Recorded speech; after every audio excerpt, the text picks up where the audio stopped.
This is The Wire for 1730 Zulu, January 12th, 2024. Precedence is routine. Information cutoff is 1630. Bottom line up front. Texas seizes border crossing. Yemen vows retaliation for strikes. Beginning with international events.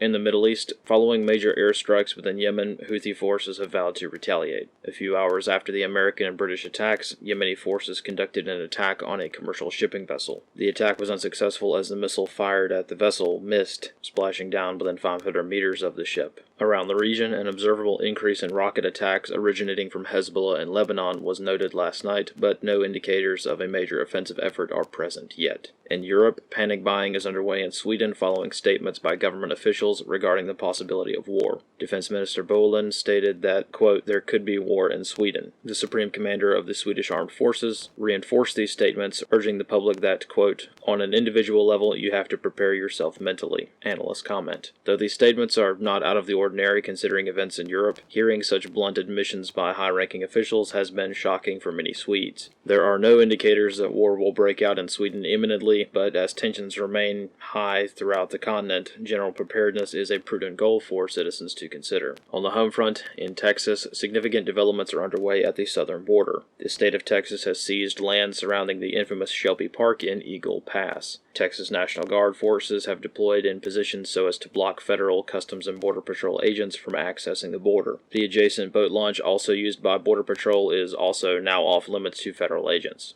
This move comes following months of federal agents cutting razor wire, removing barricades, and directly aiding and abetting illegal immigration. As a reminder, last week, Department of Homeland Security officials confirmed that over 85% of all illegals encountered at the border are not currently being deported, but instead being released into the United States. In Washington, D.C., Congress voices objection to not approving airstrikes in a nation the United States is not at war with. Questions also remain following Pentagon statements that Secretary of Defense Austin allegedly approved the strikes from his hospital bed. Analyst comments for this wire. Though tensions between agencies have been common at the southern U.S. border for years, recent developments have shifted attitudes into more of an adversarial nature. As history has proven, the impacts that state versus federal conflict can have are often underestimated before flashpoints occur. Likewise, the use of armed soldiers by both sides presents even more opportunities for substantial mistakes to be made. Following the strikes in Yemen, the main question remains: what happens next? Yemeni forces will likely repair or replace damaged facilities and equipment over the next few weeks. Calling into question the philosophical nature of an air war, it is hard to argue that even substantial targeting within a nation will be totally successful. As such, Yemen will be quick to prove that the strikes did not remove all of their combat power and will likely increase targeting of U.S. Navy vessels in the region. Commercial shipping companies will likely be hesitant to resume operations as one airstrike is not likely to reduce Yemeni capabilities enough for ships to become confident in transiting the Red Sea,